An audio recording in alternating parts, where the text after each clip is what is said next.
All right, everyone, Bernie Sanders has fundamentally shifted the paradigm within the Democratic Party. That is, he finally managed to do what none of the other Dems have managed to do. And the fact that it was Sanders doing this isn't a huge surprise, but should shock so-called frontrunner Warren and so-called also frontrunner kind of Joe Biden. Bernie Sanders topping over 20,000 people, 23,000 arguably, although I don't know if you've got an official estimate, it might be below that. A huge rally in New York City. Now, this comes with a caveat. Bernie Sanders clocking in with an amount of people similar to Trump's huge rally in Dallas, but he has to go to New York City, the biggest urban center, one of the most far blue areas of the entire country, to do it. Takes a little bit away from its impressiveness, but it is still significant. The fact is, Elizabeth Warren hasn't drawn in such a crowd. Supposedly, she's the darling of the left. Well, where's her 23,000 people? I don't think she would pull in this many if she went to New York City. Joe Biden can barely pack a broom closet. I don't even understand how has he even been the front runner this whole time? It must be people who just don't want to vote for a leftist. That's Joe Biden's fan base. They stubbornly cling to Joe Biden because they're afraid of the craziness of Warren and Sanders, and their economic proposals, trust me, are very much crazy and would destroy our economy. But it's popular messaging, at least during the primaries. Here's the big problem. The way in which the primary structure is formed for both parties within the United States means that during a paradigm shift where you've got an upwelling of sentiment in a fringe part of your party that's not mainstream popular but is gaining power or dominance within your party bloc itself, you can end up being forced to nominate someone who is not capable of winning a general election. Although it's still an outside chance and will remain so, he's got health problems, he's almost 80 years old, and he's not the same person he was in 2016. Bernie Sanders does theoretically have an outside shot at winning the nomination. Because when you're trying to be nominated, let's say you're running for the Democratic nomination, you aren't trying to convince Ma and Pa in Alabama to vote for you. You're not trying to convince the average voter of anything. Fuck the average voter. You're pandering to Democrats exclusively. You're running to become the Democratic nominee. You've got to prove the corporation, which is the DNC, its money apparatus, its corporate donors, and the lay people that gather around that corporation to vote for you. You have to get their backing. It's like, gaining manpower for a campaign. You need the manpower, you need the money, you need the backing of the holy seat, in this case, Tom Perez, which is hilarious, in order to be the knight in shining armor leading the glorious armies of the Democratic Party against the evil doers, the Republicans, the barbarian people over there. And in the Republican Party, the same is done. Now, you've already got your God King. You've got Trump. There is no primary there to be had. A few states, I'm sure, will have primaries anyway. Most of them won't. It's like there's no point because, everybody else combined within the GOP has maybe 10 points of approval between them as far as who would vote for them in a primary. You might as well save the money and use it just to re-elect Trump. That's called incumbent advantage, by the way. You have a little extra money. You don't have a primary process that's messy to go through. You come out unscathed with the backing of the party. It makes you look better generally. It was funny. I pointed out yesterday why all of the top Dems are incapable of being elected in a general election. I maintain that if Bernie Sanders is nominated, he will not win. The reason why is this. He is too old. It's too big a possibility of a health issue. That would be a major thing that would be talked about. Hey, you just had a heart attack. You want us to elect you. Convince the Democrats to be worried about him being a one-termer due to death or due to other health problems. That would be a legitimate concern. It doesn't matter how charismatic or wonderful or honest you think Bernie Sanders is. The other thing is the label socialist may be accepted by most at this point of the left-wing Democrats. It's not even accepted by most center-leftists. The United States overwhelmingly rejects socialism. The word socialism is still by the majority of the population considered a negative thing. Most of that majority is not far right.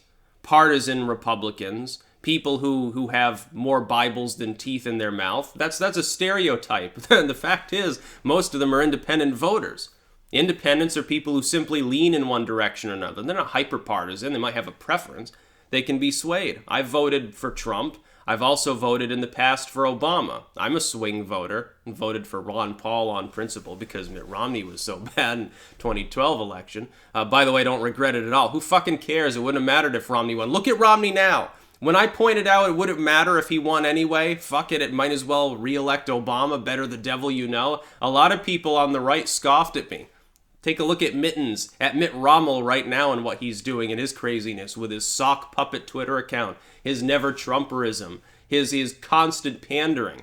Yeah, I really regret it. I should have voted for that dude and pulled the lever. No, wouldn't have mattered. Didn't matter if you voted between Barack Obama and Mitt Romney because they were exactly the same. If you just had the volume on, if you had somebody reading out both of their answers during any of the debates, you'd be hard-pressed to tell who was saying what at times. It was the same incoherent neo-lib nonsense anyway. As far as Bernie Sanders goes, though, he did pull in a huge amount of people. Yes, in an urban, very blue area, but it's not insignificant. It's like when Trump has huge rallies as opposed to the Democrats, one effect you do need to understand is he's the only main Republican running. So any Republican they want to attend a rally, there's no other rally to attend unless it's a Trump proxy meeting. You know, Trump sends Pence out to have a party or something, have a keg party. With his wife, of course. It'd be funny, Mike Pence at a party must be this is something else. I bet he really gets down, though. He seems, ironically, I bet Pence parties more than Trump. Trump seems like the kind of person who would be a little bit of a stick in the mud at the party. Unless he's single at the time, then he's very active then in multiple ways. He's active for a while, then he departs with 3 different women maybe. By the way, I don't care if Trump acts like that. Bernie Sanders, as far as the enthusiasm, he's the front runner. The problem is he doesn't have the corporate money that Biden has, and he's been struggling to maintain, that income. Warren's got corporate money, but has managed to con people into thinking she's grassroots and is running 10 points ahead of him. He's on his way down because of health issues. I don't think having a really big rally helps him. The optics of it are fine, but when you just had to suspend your first ad buy in Iowa of all places, you've slumped in the polls, you're ahead in New Hampshire, but kind of sort of, but everyone sort of expects that. The enthusiasm of the Dems as a group in general is, I think, for Bernie Sanders considerably lower than it is for certain Democratic voting blocs. If you go to a metropolitan area with 15 million people in it, that is overwhelmingly comprised of people that are left-wing even by Democrat Party standards, you will find more gumption for Bernie Sanders. If Bernie Sanders goes to San Francisco, he'll get an open... He gets a 100,000 people line up on the streets just to see his face. They think he's like Jesus. But does that hold true in a swing state region if he goes to Fresno? Does it hold true if he goes and campaigns in Wyoming? It's funny because in 2016, supposedly he was the one representing all the traditional white, more Bernie bro voters and stuff like that. Like Hillary Clinton had the diversity voters and Bernie Sanders was the old white dude candidate. It's like that was it's total fucking bullshit. Now he's getting outshined by Elizabeth Warren and Kamala Harris on being a far leftist, and by Biden in terms of, sheer numbers, I suppose. But, I mean, how's the biggest Biden rally? How many people were in it? How many people attended the largest rally that Joe Biden ever held? I don't even know the answer. I'm honestly asking that. What about Kamala? Kamala has no enthusiasm behind her. If you're looking at enthusiasm, Bernie Sanders is number 1. Elizabeth Warren is number 2, and Gabbard and Yang are tied for number 3. Buttigieg is distantly behind them. He's sort of like a Jimmy Carter, I suppose, character at this moment. Bernie Sanders is way out in front, like he dwarfs every other Democrat combined. The problem is if you nominate him, he loses. I don't think he can win. I'm telling people, you Bernie bros, you need to understand. You're in an echo chamber, and you're thinking that his policies are mercy, kindness towards the poor. This cherry-pick poll says that his policy will be well regarded. No, it won't be. He is a self-proclaimed socialist pushing 80 years old who had to suspend his first ad buy in one of the most critical states because he had a heart attack. That is not a recipe for success. That's a recipe for disaster. For him dropping dead on a debate stage and leaving whoever his running mate is to run against Donald Trump of all people. You talk about losses, it'll look like Reagan's re-election victory. It'll look like Nixon's re-election in the electoral sense. Richard Nixon, what was it, like Massachusetts and D.C., the only places that voted against him? Probably not a great comparison to compare yourself, to Richard Nixon, but as far as the strategy getting reelected, it worked wonders. Or Reagan 2.0, Clinton, his election was by a large electoral landslide, you could call it. Yeah. Bernie Sanders way out in front when it comes to enthusiasm. I just don't think that rolls over into a general. You can't build upon the kind of coalition that he's building anyway.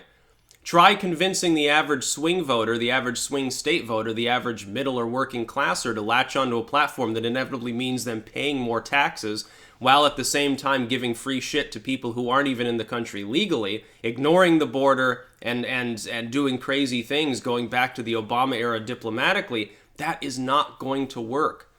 Bernie Sanders' era has already come and gone. It's just that his fans refuse to let him retire gracefully. The point where they've run him into circles so much he has a fucking heart attack while campaigning. I almost feel sorry for the dude. That's about all. Peace out.